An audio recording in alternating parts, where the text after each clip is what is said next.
Langit Jakarta memerah saat Alisa menekan tombol kirim pada email terakhirnya malam itu. Dia mengira hari terberatnya telah berlalu. Namun satu unggahan Facebook mengubah segalanya. Bukan pesan dari suaminya yang ia temukan, melainkan foto pernikahan sang suami dengan wanita lain. Di sanalah Alisa sadar, pengkhianatan ini bukan hanya tentang cinta, tetapi tentang uang, kekuasaan, dan sebuah rencana gelap yang nyaris merenggut nyawanya. Malam itu, Alisa tidak menangis. Dia mulai menghitung. Dan ketika seorang wanita berhenti menangis, biasanya, dunia orang lain yang runtuh.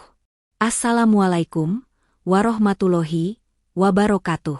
Kisah ini terinspirasi berdasarkan kisah nyata. Nama, tempat dan karakter telah diubah demi menjaga privasi semua pihak. Segala bentuk kesamaan dan kejadian sebenarnya hanya kebetulan semata. Tonton sampai selesai karena sangat menguras emosi. Jangan lupa juga tekan tombol like dan subscribe. Baiklah, begini ceritanya. Langit Jakarta sudah berganti warna menjadi oranye pekat saat Alisa akhirnya menekan tombol kirim pada email penting di komputernya. Desain final proyek klien terbesarnya tahun ini akhirnya selesai. Rasa lega menjalari punggungnya yang kaku. Dia bersandar di kursi kerjanya, memijat pelipisnya yang sedikit berdenyut. Sudah jam 8 malam.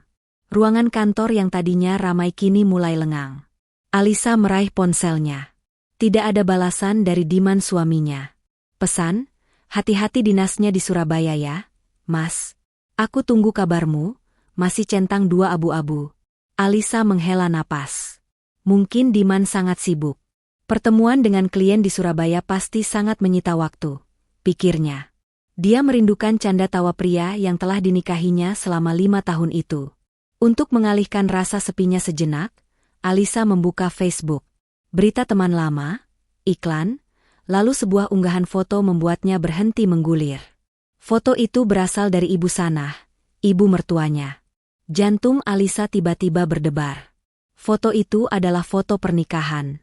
Di sana, Diman berdiri gagah memakai baju pengantin putih gading. Di sampingnya, Indri, rekan kerja juniornya di kantor berbeda, tersenyum lebar. Mereka memegang buku nikah.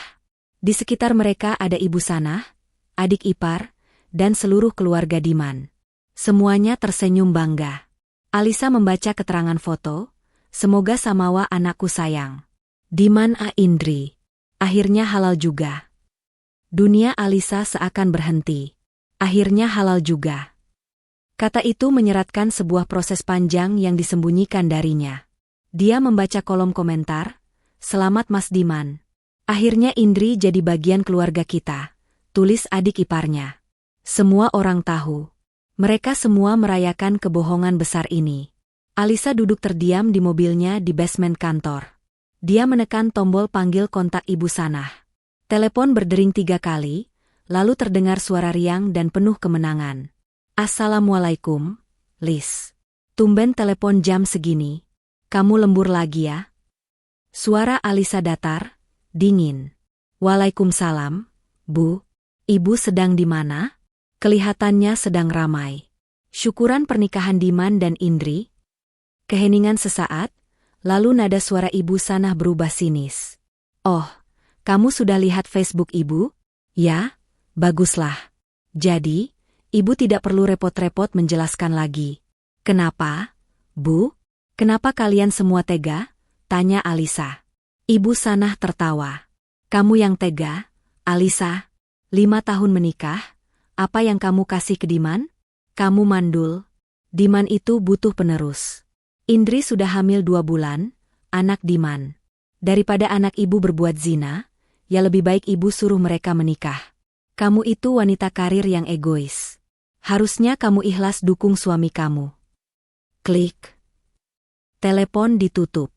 Rasa dingin menusuk menembus Alisa. Amarahnya sudah melewati batas rasa sakit. Mereka mengira dia akan diam saja, terus membiayai hidup mewah mereka. Mereka salah besar.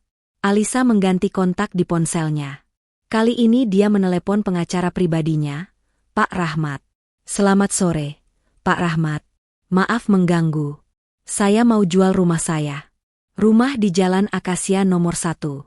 Rumah yang saya tinggali. Terdengar Pak Rahmat kaget. Bu Alisa, rumah 17 miliar itu kenapa mendadak sekali? Ada masalah yang sangat mendesak. Saya harus menjualnya malam ini atau paling lambat besok pagi. Uangnya harus masuk rekening pribadi saya yang baru. Tolong siapkan juga surat gugatan cerai untuk suami saya, Diman, dengan tuntutan seberat-beratnya. Alisa menutup telepon. Dia menginjak pedal gas. Sebuah rencana balas dendam yang dingin mulai terbentuk. Meninggalkan kantor Pak Rahmat, Alisa mengemudikan mobilnya menuju rumah di Jalan Akasha. Rumah megah seharga 17 miliar itu terasa dingin dan asing. Ini adalah kali terakhir dia ke sini. Dia masuk menggunakan kunci cadangannya, berjalan lurus menuju ruang kerja. Di balik sebuah lukisan abstrak besar terdapat brankas dinding. Diman tidak tahu kodenya. Brankas itu terbuka. Alisa mulai mengeluarkan isinya, sertifikat hak milik, SHM, rumah atas namanya 100%, BPKB 3 mobil, termasuk mobil sport Diman yang dibeli atas nama perusahaan Alisa, sertifikat 2 unit ruko, dan portofolio saham. Hampir 90% kekayaan mereka murni berasal dari keringatnya. Saat Alisa hendak menutup brankas, matanya menangkap sebuah map baru berwarna biru di bagian paling belakang. Map yang bukan miliknya. Dia membuka map itu. Jantungnya serasa mencelos. Itu adalah lembaran polis asuransi jiwa. Nama tertanggung, Alisa. Uang pertanggungan, 10 miliar rupiah. Tanggal polis diterbitkan 3 bulan yang lalu. Lalu dia membaca bagian yang paling penting, nama ahli waris. Tertulis di sana, Indri dengan keterangan di bawahnya, calon istri. Napas Alisa tercekat. Seluruh darah di tubuhnya terasa dingin. Ini bukan lagi sekadar poligami siri. Ini adalah rencana pembunuhan. Mereka tidak hanya ingin hartanya. Mereka ingin hartanya dan nyawanya sekaligus. Alisa terduduk di lantai. Rasa sakit hati kini berganti menjadi amarah yang membeku. Dia mengambil polis asuransi itu. Ini adalah bukti. Dia merobek foto pernikahannya dengan Diman, membiarkan bingkai kosong tergeletak di meja. Pukul 10 pagi, Alisa tiba di kantor Pak Rahmat. Dia bersiap, mengenakan blazer dan hijab terbaiknya. Yang menatap balik di cermin bukanlah Alisa yang patah hati, melainkan Alisa sang direktur, seorang negosiator ulung yang dingin dan fokus. Pertemuan dengan Pak Suryo, investor properti, berlangsung cepat. Harga 17 miliar. Saya setuju, kata Pak Suryo. Saya akan bayar lunas hari ini melalui transfer RTGS dengan syarat akta jual beli kita tanda tangani sebelum jam 12 siang ini. Alisa mengangguk. Mari kita lakukan. Pukul 12.30, notifikasi masuk ke ponsel Alisa. Transaksi berhasil. Dana masuk rekening Anda sebesar 17 miliar rupiah. Alisa menunjukkan notifikasi itu. Beban rumah yang penuh kenangan palsu dan rencana jahat telah terlepas. Alisa duduk bersama manajer bank. Pertama, dia masuk ke rekening bersama. Masih ada sisa sekitar 200 juta rupiah di sana. Alisa menekan tombol transfer. Seluruh dana itu pindah ke rekening barunya. Rekening bersama itu kini resmi kosong. Saldo 0 rupiah. Kedua, saya adalah pemegang kartu kredit utama. Ada 2 kartu tambahan atas nama Diman. Saya minta kedua kartu tambahan itu diblokir permanen saat ini juga. Manajer itu mengangguk paham. Sore itu, sebuah pesan WhatsApp masuk dari Diman. Sayang, aneh banget. Aku mau beliin kamu tas baru di bandara. Tapi kok kartu kreditku ditolak ya? Alisa tersenyum dingin. Dia membalas, cepat pulang aja, Mas. Aku punya kejutan besar buat kamu. Tanpa menunggu balasan, dia memblokir nomor Diman dan seluruh keluarganya. Sabtu siang, cuaca Jakarta sangat terik. Sebuah taksi online berhenti di depan gerbang megah rumah di Jalan Akasya. Diman keluar lebih dulu, wajahnya kusut. Indri turun dengan susah payah, menyeret koper besarnya sambil mengeluh. Mas, panas banget. Kenapa sih kita enggak dijemput sopir? Bulan madu macam apa ini? Diman sedang dalam suasana hati yang sangat buruk. Kartu kredit korporatnya ditolak saat membayar tagihan hotel. Dia harus pulang naik taksi dari bandara. Diman mendengus. Paling-paling Alisa sedang marah-marah kecil. Nanti juga luluh kalau aku pulang, pikirnya. Dia berjalan ke gerbang, merogoh remote. Dia menekannya berkali-kali. Sialan, remotenya mati, umpat Diman. Diman berjalan ke pos satpam, tapi kaget. Satpam yang berjaga orang baru, berwajah datar. Buka gerbangnya, remote saya mati, perintah Diman. Satpam itu berdiri. Maaf, Pak. Bapak cari siapa? Rumah ini milik Tuan Suryo. Sudah serah terima sejak kemarin. Bapak tidak ada dalam daftar tamu. Darah Diman serasa berhenti mengalir. Dijual? Enggak mungkin. Bohong. Alisa enggak mungkin berani jual rumah ini tanpa izin saya. Mas Indri berlari menghampiri. Apa maksudnya dijual? Mas? Ini rumah kita, kan? Diman panik. Dia menggedor-gedor gerbang besi itu. Alisa, keluar kamu. Jangan main-main. Pintu rumah terbuka, dan seorang asisten pribadi Tuan Suryo keluar, menatap mereka dingin. Rumah ini sudah kosong. Kalau kalian tidak pergi, saya akan panggil polisi. Tepat saat itu, sebuah minibus berhenti di belakang taksi mereka. Ibu Sanah, adik ipar, dan beberapa paman Diman turun. Mereka datang untuk menekan Alisa. Tapi yang mereka lihat adalah Diman berantakan sedang berdebat dengan satpam, dan Indri menangis histeris. Diman, ada apa ini? Teriak Ibu Sanah. Ibu, rumah ini dijual, raung Diman. Wajah Ibu Sanah langsung pucat pasi. Dijual rumah 17 miliar ini? Diman terduduk di trotoar. Dia harus mencari uang untuk membawa mereka pergi. Dia membuka aplikasi mobile banking, mencari rekening bersama. Dia memasukkan kata sandinya. Layar menampilkan angka, saldo tersedia 0 rupiah ludes. 0 besar. Enggak mungkin, desis Diman. Ini disengaja. Alisa telah menguras rekening itu. Dia benar-benar bangkrut. Tepat saat Diman kalap, sebuah sepeda motor berhenti di depan mereka. Seorang kurir menenteng sebuah kotak besar, dibungkus kertas kado perak metalik dengan pita satin hitam yang besar. Sangat mewah. Paket untuk Tuan Diman dan Nyonya Indri, kata kurir itu. Mereka serentak menoleh. Indri menyambar kartu kecil yang terikat di pita. Ada tulisan tangan Alisa. Selamat atas pernikahan kalian. Hadiah pernikahan pertama, silakan dibuka.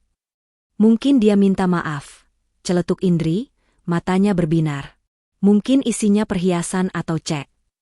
Buka, perintah Ibu Sanah. Rasa serakahnya mengalahkan rasa curiganya. Diman meletakkan kotak itu di atas koper dan merobek kertas kadonya. Di dalamnya ada kotak hitam pekat yang kokoh. Diman mengangkat tutupnya. Di atas lapisan satin hitam tergeletak 2 amplop putih tebal bersegel resmi, berlogo perusahaannya.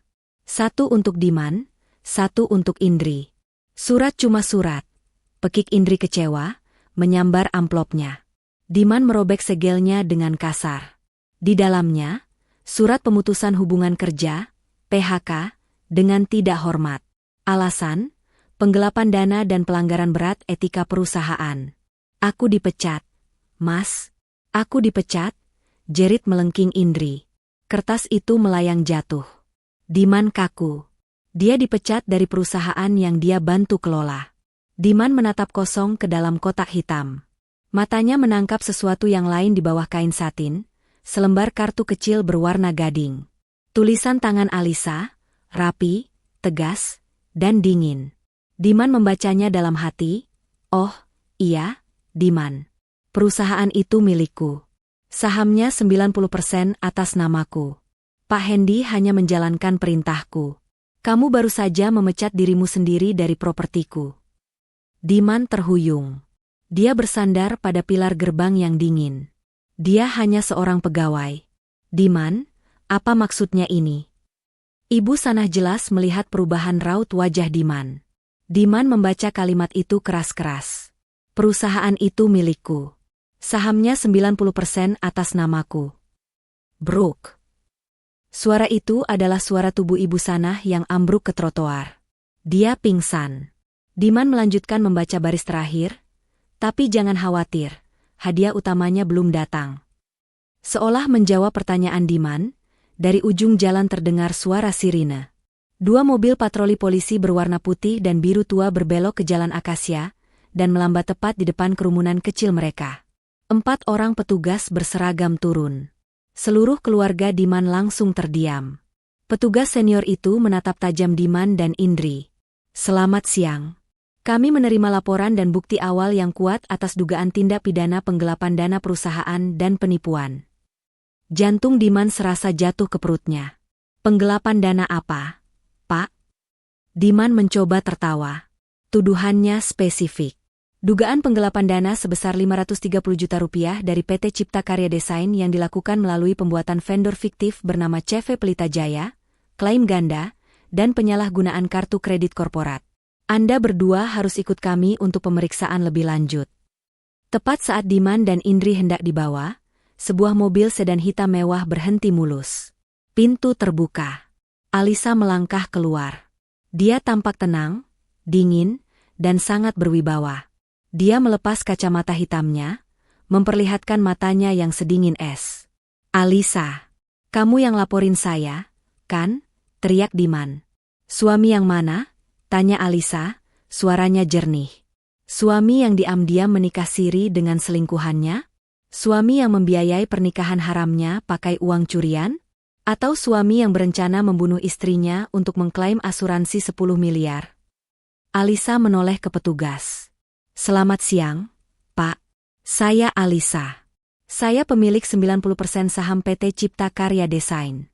Saya pelapornya." Pengacaranya menyerahkan koper penuh bukti. "Semua buktinya lengkap, Pak." "Tidak. Alisa, jangan lakukan ini. Aku salah. Aku minta maaf," raung Diman.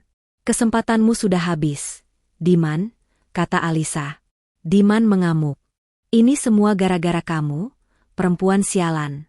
Kalau aku gak bisa milikin kamu, gak ada yang boleh. Aku bunuh kamu." Diman menyentakkan tangannya, melompat ke arah Alisa, tapi dia segera dibekuk. Tangannya diborgol. "Pak, tolong catat. Ancaman pembunuhan di depan saksi ini menguatkan laporan saya yang lain tentang polis asuransi itu," kata Alisa tenang. Diman diseret ke mobil polisi. Indri melihat Diman diborgol dan menyadari nasibnya sendiri. Akhirnya pingsan. Petugas membawa Diman yang meraung dan Indri yang terkulai lemas ke mobil polisi. Ibu Sanah, yang sudah siuman, merangkak di aspal. Dia menatap Alisa dengan mata penuh kebencian. "Kamu iblis berhijab. Kamu hancurkan anakku. Kamu akan dikutuk Tuhan." Alisa menatap Ibu Sanah untuk terakhir kalinya. "Saat ibu mendukung keserakahannya, saat ibu ikut merayakan di atas penderitaan saya, kalian menuai apa yang kalian tabur." Alisa berbalik, memakai kembali kacamata hitamnya, dan masuk ke mobil mewahnya. Mobil itu melaju dengan tenang, meninggalkan Ibu Sanah yang meraung-raung di trotoar panas. Permainan telah selesai. Alisa telah menang dan bebas. Diman divonis 5 tahun, Indri 3 tahun, dan Ibu Sanah jatuh miskin. Alisa menggunakan kekayaannya untuk mendirikan Yayasan Pelita Alisa, sebuah yayasan bantuan hukum dan finansial bagi wanita korban KDRT dan penipuan, mengubah lukanya menjadi cahaya bagi orang lain. 2 tahun setelah Diman divonis, Alisa kini menghabiskan sebagian besar waktunya di kantor Yayasan Pelita Alisa.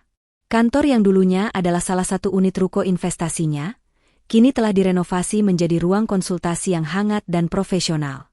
Sore itu, Alisa duduk di ruangannya, mendengarkan dengan penuh perhatian cerita Bu Ratna, seorang ibu parubaya yang suaminya baru saja melarikan semua uang tabungan pensiun mereka. Bu Ratna menangis terseduh-seduh, merasa hancur. Alisa memegang tangan Bu Ratna dengan lembut. Tatapannya kini bukan lagi dingin, melainkan penuh empati.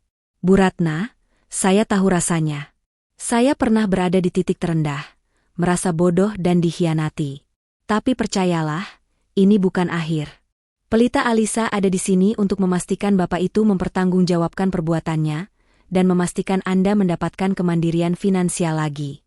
Tim hukum kami sudah menyiapkan gugatan cerai dan tuntutan finansial. Kami akan mulai besok." Kata-kata Alisa tulus, dan kekuatannya menular. Bu Ratna mengangguk, air matanya perlahan berhenti mengalir. Alisa tersenyum, senyum yang mencapai matanya, tanda bahwa luka lamanya telah benar-benar sembuh.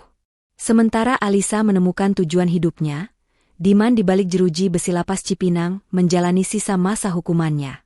Hidupnya jauh dari kemewahan dan keglamoran yang dulu dia kenal. Pada sesi kunjungan yang diizinkan, Diman mencoba meminta bantuan terakhir dari kerabat jauhnya, meminta mereka memohon kepada Alisa untuk mencabut tuntutan polis asuransi jiwa, meskipun kasus pidana utamanya adalah penggelapan. Permohonan pembebasan bersyaratnya terus ditolak, karena dianggap tidak menunjukkan penyesalan yang tulus. Dia sering teringat Indri, bukan karena cinta, melainkan karena Indri adalah penerus yang dia harapkan. Dia mendengar bahwa putra mereka, yang lahir di penjara, kini diasuh oleh dinas sosial. Rasa penyesalannya kini bercampur dengan keputusasaan yang nihil. Suatu sore, saat Diman sedang bekerja di bengkel las penjara, pandangannya jatuh pada kalender yang dia tandai, tepat 2 tahun sejak dia diborgol. Dia menyadari bahwa setiap detail kehancurannya telah direncanakan dengan sempurna oleh wanita yang dia sebut bodoh dan mandul. 6 bulan kemudian, di sebuah acara penghargaan bergengsi untuk filantropi, Alisa menjadi sorotan utama. Setelah menerima penghargaan, wanita inspiratif tahun ini, dia diwawancarai oleh seorang jurnalis. Banyak yang bertanya, Bu Alisa, mengapa Anda memilih untuk mengubah trauma ini menjadi sebuah yayasan alih-alih menikmati kekayaan Anda sendiri? Tanya sang jurnalis. Alisa tersenyum lembut. Dia kini mengenakan gaun malam yang elegan, tetap tertutup dan berhijab. Karena keadilan sejati bukanlah tentang membalas dendam. Jawab Alisa, tatapannya tenang. Keadilan sejati adalah tentang membangun kembali.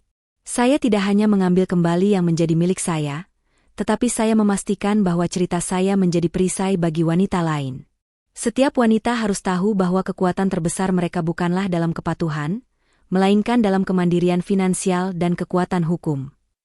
Wawancara itu disiarkan secara nasional, menjadikannya simbol kekuatan dan ketangguhan wanita. Alisa menatap lensa kamera. Dia bukan lagi Alisa yang dikhianati di ruang kantor yang sepi, tetapi seorang mercusuar yang menyinari jalan bagi para penyintas lainnya. Beberapa bulan setelah menerima penghargaan, Yayasan Pelita Alisa semakin berkembang pesat. Kantor yang tadinya hanya 1 ruko, kini telah mengambil alih 2 unit di sebelahnya, dihiasi dengan plakat-plakat apresiasi. Alisa tidak hanya fokus pada kasus besar, tetapi juga memastikan setiap klien mendapatkan pendampingan yang maksimal. Siang itu, dia menerima pesan dari tim hukumnya. Bu Ratna menang gugatan. Bukan hanya cerai, tapi suaminya diwajibkan mengembalikan seluruh uang pensiun yang dibawa kabur, ditambah kompensasi finansial. Alisa segera memanggil Bu Ratna ke kantor. Ketika Bu Ratna datang, wajahnya bersinar, tidak ada lagi jejak keputusasaan. Terima kasih, Bu Alisa. Saya tidak tahu harus membalas budi bagaimana. Saya pikir saya akan menjadi gelandangan, katanya sambil memeluk Alisa erat-erat. Alisa membalas pelukan itu, tidak ada budi, Bu Ratna. Ini hak Anda. Sekarang, kita mulai pelatihan wirausaha ya. Anda punya talenta memasak yang luar biasa. Senyum tulus Alisa menunjukkan bahwa tujuannya lebih dari sekadar menang di pengadilan. Di lapas Cipinang, waktu terasa berjalan lambat dan kejam bagi Diman. Sudah 4,5 tahun ia mendekam di balik jeruji besi. Permohonan pembebasan bersyaratnya yang terbaru juga ditolak. Ironisnya karena Diman masih menyimpan dendam dan tidak menunjukkan penyesalan yang mendalam atas penggelapan yang dia lakukan. Suatu malam yang dingin, saat Diman terbaring di ranjang kerasnya, ia melihat langit-langit yang kusam. Ia tidak lagi memikirkan Indri atau anaknya. Ia hanya memikirkan Alisa. Kekuatan dan kecerdasan Alisa. Ia teringat betapa mudahnya ia mengabaikan semua detail hukum dan keuangan, mengira ia lebih superior. Ia menyadari bahwa bukan hanya kekayaan yang hilang. Harga dirinya sebagai pria dan sebagai individu telah dihancurkan oleh wanita yang ia anggap remeh. Penyesalan terbesarnya bukanlah berpoligami, tetapi meremehkan seorang negosiator ulung seperti Alisa. Ia memejamkan mata, menerima kenyataan bahwa begitu ia keluar, ia akan menjadi Diman yang miskin, tak berharga, dan tak punya masa depan. 5 tahun setelah kemenangan besarnya, Alisa duduk di ruang konferensi Yayasan Pelita Alisa, menandatangani dokumen kerja sama strategis dengan bank nasional terkemuka. Kemitraan ini akan memberikan pelatihan literasi finansial gratis dan akses kredit mikro bagi semua klien yayasan, memastikan kemandirian finansial mereka permanen. Pak Rahmat, yang kini menjabat sebagai Kepala Penasihat Hukum Yayasan, tersenyum bangga. Anda telah membangun sebuah institusi, Bu Alisa. Bukan hanya yayasan, katanya. Alisa meletakkan pena, menatap logo pelita Alisa di meja. Luka lama itu kini telah diubah menjadi cetak biru abadi untuk kekuatan wanita. Dia memikirkan nasib Diman yang akan segera bebas tanpa apa-apa, dan Indri yang masih mendekam. Itu tidak penting lagi. Fokusnya kini tertuju pada Bu Ratna, dan ratusan wanita lain yang menatapnya sebagai mercusuar. Keadilan sejati telah terwujud. 6 bulan setelah Alisa menandatangani kemitraan strategis, takdir Diman akhirnya menemui puncaknya. Pagi itu, gerbang besi lapas Cipinang terbuka dengan derit pelan di tengah gerimis yang turun membasahi Jakarta. Diman melangkah keluar, wajahnya pucat dan tubuhnya kurus. Hanya membawa tas ransel kumal berisi beberapa helai pakaian. 5 tahun hukuman telah berakhir. Dia berhenti di depan gerbang, menanti. Tidak ada mobil mewah, tidak ada Indri, tidak ada ibu Sanah, bahkan kerabat jauh pun tak terlihat. Dia benar-benar sendirian. Rasa bebas itu terasa dingin dan hampa. Satpam penjara mengamati Diman, lalu menutup gerbang di belakangnya. Diman merasa asing dengan suara klakson kendaraan yang ramai dan hiruk-pikuk Jakarta yang dulu ia cintai. Ia merogoh saku, hanya menemukan sisa uang saku dari hasil kerjanya di bengkel las, tidak cukup untuk ongkos taksi keluar kota. Ia harus berjalan kaki. Saat Diman mulai melangkah menjauhi bayangan penjara, ia menyadari bahwa ia bukan hanya kehilangan kekayaan, tapi ia telah kehilangan seluruh identitasnya. Ia kini adalah pria 40 tahun, mantan narapidana, tanpa aset, tanpa pekerjaan, dan tanpa keluarga yang mau menerimanya. Beberapa minggu kemudian, Diman bekerja serabutan di pinggiran Jakarta, menerima pekerjaan apapun yang dia dapatkan, kuli panggul, atau sesekali menjadi tukang parkir. Gaji harian yang ia terima hampir seluruhnya habis untuk menyewa kamar kontrakan kecil yang pengap. Suatu sore yang terik, saat ia beristirahat di bawah naungan pohon rindang di persimpangan jalan padat, Diman mendongak ke arah gedung perkantoran di seberang jalan. Matanya terpaku pada sebuah baliho raksasa yang baru dipasang. Baliho itu menampilkan wajah yang sangat ia kenal, Alisa. Alisa tersenyum simpul, tatapannya memancarkan kekuatan dan ketenangan. Di samping fotonya, tertera logo Yayasan Pelita Alisa dan tulisan besar, "Kemandirian finansial adalah keadilan sejati. Yayasan Pelita Alisa, membangun kekuatan wanita." Pemandangan itu bagaikan tinju keras di ulu hatinya. Di satu sisi jalan, ia, Diman, hancur lebur tanpa masa depan. Di sisi lain, Alisa, wanita yang ia hianati dan rendahkan, telah menjadi wajah inspirasi nasional. Kekayaannya kini digunakan untuk memberdayakan wanita lain. Bukan lagi Diman yang menjadi pusat dunianya, tetapi warisan positif yang dia ciptakan dari kehancuran itu. Di kantor pusat Yayasan Pelita Alisa yang kini telah menjadi kompleks perkantoran modern, Alisa sedang meninjau laporan tahunan bersama Pak Rahmat. Yayasan itu kini memiliki cabang di 3 kota besar dan telah membantu lebih dari 1.000 klien. "Luar biasa, Bu Alisa," komentar Pak Rahmat sambil menutup berkas. "Anda telah mengubah semua yang terjadi menjadi sebuah kekuatan. Bahkan Bank Nasional kini berlomba-lomba bekerja sama dengan kita." Alisa tersenyum, senyum penuh pencapaian. Dia menoleh ke jendela besar, memandang siluet kota.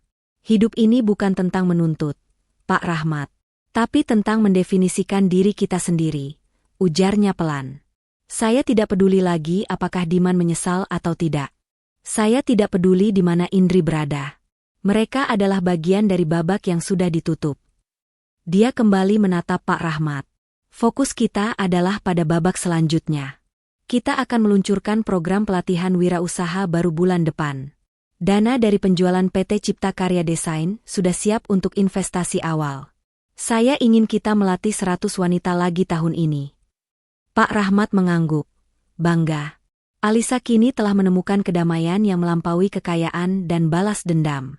Dia adalah mercusuar yang abadi, memimpin dengan cahaya yang dia ciptakan sendiri. Beberapa bulan setelah peluncuran program wirausaha baru, reputasi Yayasan Pelita Alisa meluas hingga ke kancah internasional. Alisa menerima undangan untuk menjadi pembicara utama dalam Global Women Empowerment Summit di London. Dalam ruangan konferensi yang megah, dipenuhi delegasi dari berbagai negara, Alisa naik ke podium. Dia mengenakan setelan celana panjang berwarna burgundi yang elegan dan hijab sewarna. Cahaya sorot panggung membuatnya tampak berkilau, tetapi yang paling menonjol adalah ketenangan dan otoritas yang ia pancarkan.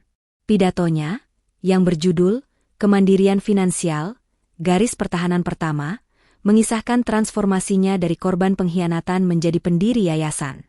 Alisa berbicara tentang pentingnya pemahaman hukum dan kontrol aset. Saya adalah bukti hidup bahwa trauma bisa menjadi modal, katanya, suaranya mantap dan penuh inspirasi. Di akhir pidatonya, ia mendapatkan standing ovation yang panjang. Saat meninggalkan panggung, Alisa tahu bahwa jangkauan cahayanya kini melampaui batas Jakarta. Jauh di pinggiran Jakarta, Diman sedang berjongkok di warung kopi kecil, menikmati sebungkus nasi kucing dengan sisa uang hariannya. Dia baru saja selesai bekerja menjadi tukang angkut barang di pasar. Tubuhnya bau keringat dan lelah. Televisi 14 inci yang buram di sudut warung sedang menayangkan berita malam. Dia tidak memperhatikan, sampai wajah itu muncul. Wajah Alisa, kini lebih dewasa, lebih tenang, dan lebih bersinar, sedang tersenyum sambil memegang piala di London. Jurnalis di layar itu menyebutkannya sebagai sosok inspiratif global. Diman tersedak nasinya. Alisa, di London, memenangkan penghargaan. Sementara ia, yang dulunya seorang eksekutif, kini hanya mampu menyewa kamar sempit dan membersihkan kotoran orang lain. Untuk pertama kalinya, Diman tidak merasakan amarah atau dendam. Yang ia rasakan hanyalah kehampaan dan penerimaan mutlak. Bukan Alisa yang menghancurkannya. Kebodohannya dan keserakahannya sendiri yang memberinya alat untuk dihancurkan. Diman membuang bungkus nasinya. Dia tidak punya apa-apa lagi. 7 tahun setelah malam di mana ia menemukan polis asuransi jiwa itu, Alisa duduk di kantornya yang baru di kompleks Yayasan Pelita Alisa. Kantornya kini memancarkan aura kedamaian, dindingnya dihiasi karya seni yang menenangkan, jauh dari kesan kantor korporat yang dingin. Di mejanya, di samping sebuah pena mahal dan buku harian, berdiri sebuah foto kecil. Itu adalah foto Bu Ratna, klien pertamanya, kini sukses dengan restoran cateringnya sendiri, tersenyum lebar mengenakan seragam koki. Alisa menyentuh bingkai foto itu. Dia telah berhasil. Tidak hanya menyelamatkan dirinya, tetapi juga mengubah nasib ratusan wanita lain. Kedamaian yang ia rasakan sekarang adalah hasil dari pembangunan, bukan penghancuran. Dia menoleh ke jendela, matahari sore menyinari ruangan. Diman dan Indri hanyalah footnote yang tidak lagi memiliki kekuatan. Kekuatan sejati, pikirnya, adalah kemampuan untuk melepaskan masa lalu dan menciptakan masa depan yang baru, penuh cahaya, bagi dirinya sendiri dan orang lain. Setahun setelah KTT London, Alisa duduk di ruang konferensi Yayasan Pelita Alisa, menyambut delegasi dari Badan PBB untuk Kesetaraan Gender. Mereka datang untuk mempelajari model Pelita Alisa dan mempertimbangkan replikasinya di negara-negara berkembang lainnya. Alisa, dalam setelan jas abu-abu muda yang rapi, memimpin presentasi dengan keyakinan, membahas bagaimana kemandirian finansial dapat mengurangi kerentanan perempuan terhadap KDRT dan penipuan. Delegasi itu terkesan dengan efisiensi dan hasil yang dicapai yayasan. Model Anda sangat berkelanjutan, Ibu Alisa, kata kepala delegasi, seorang wanita Eropa paruh baya.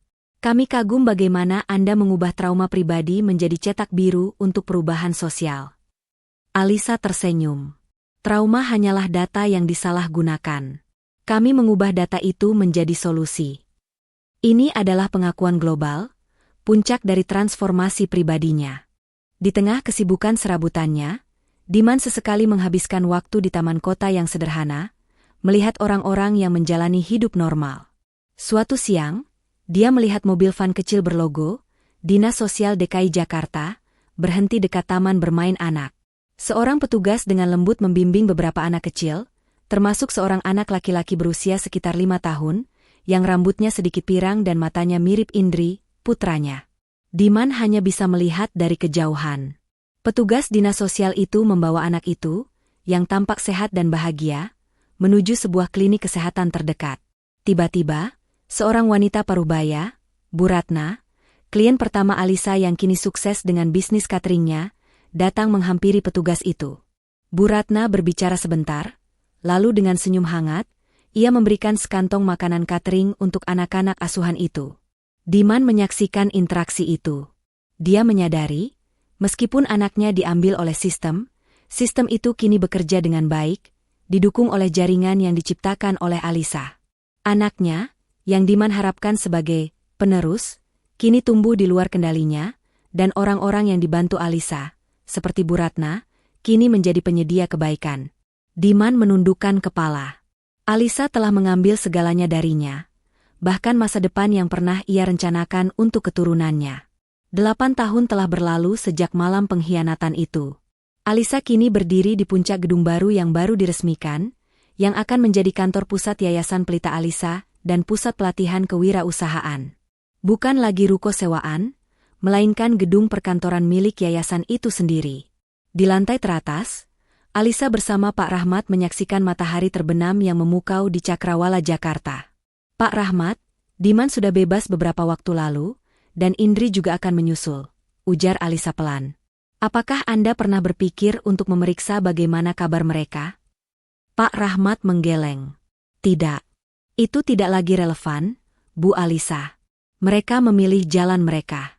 Sementara Anda memilih untuk mengubah sejarah bagi ribuan wanita. Alisa tersenyum, senyum yang menunjukkan kedamaian total. Dia tidak lagi membawa bekas luka masa lalu.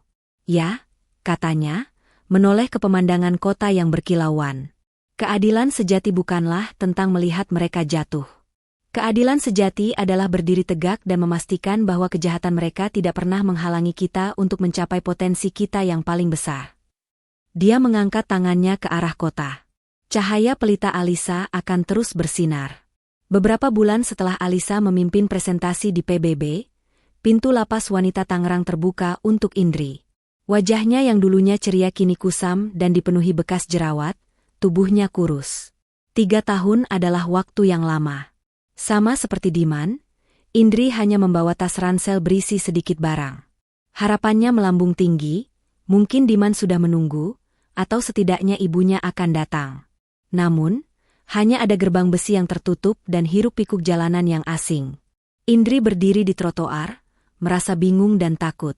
Ia mencoba menelepon Ibu Sanah, mantan ibu mertuanya. Nomor itu sudah tidak aktif. Ia mencoba menghubungi kerabatnya. Semuanya menolak panggilannya atau memblokirnya.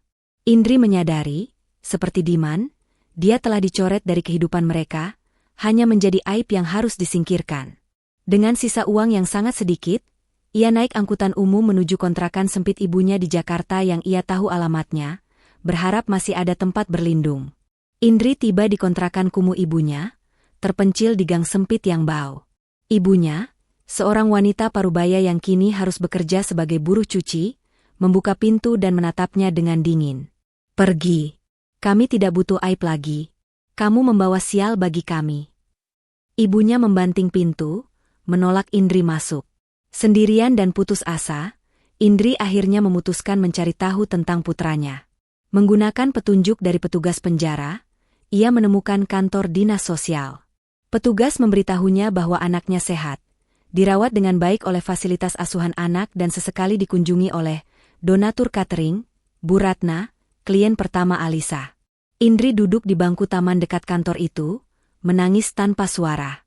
Kebahagiaan anaknya yang diasuh dengan baik, kemandirian Bu Ratna, dan kehancurannya sendiri, semuanya terasa seperti monumen kehebatan Alisa.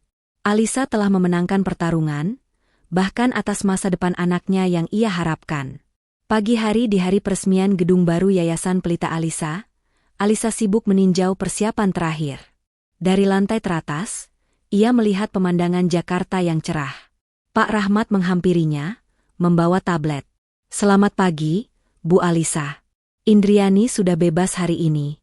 Kami mendapatkan informasi dari jaringan kita di lapas. Alisa mengangguk, tanpa mengalihkan pandangan dari Cakrawala. Apakah dia punya masalah hukum baru? Tanya Alisa datar. Tidak. Dia hanya kembali ke kenyataan. Tidak ada yang menjemput, jawab Pak Rahmat. Alisa meletakkan tangan di railing kaca. Tolong pastikan fokus tim kita tetap pada pelatihan batch baru dan kemitraan literasi finansial. Kisah mereka adalah sejarah, Pak Rahmat. Hari ini adalah tentang masa depan. Kita meresmikan mercusuar baru. Pak Rahmat tersenyum. Gedung ini benar-benar mencerminkan filosofi Anda, Bu. Tegak, modern, dan berfungsi sebagai pelita. Malamnya, setelah peresmian yang sukses dihadiri tokoh-tokoh penting, Alisa berdiri sendirian di kantor eksekutifnya yang baru. Ruangan itu didesain minimalis dengan pencahayaan hangat, dan di dinding terpasang kutipan favoritnya, trauma hanyalah data yang disalahgunakan. Alisa berjalan menuju jendela besar, menatap kota yang dipenuhi cahaya. Ia telah mencapai kedamaian mutlak. Bukan kedamaian yang diberikan oleh kepatuhan, melainkan kedamaian yang dibangun di atas keadilan dan kekuatan diri sendiri. Dia mengangkat tangan kanannya, menyentuh kaca dingin. Ia bukan lagi Alisa si korban, melainkan arsitek kehidupan barunya, yang cahayanya kini menyinari seluruh Jakarta, memberikan harapan bagi wanita-wanita lain yang pernah mengalami nasib serupa.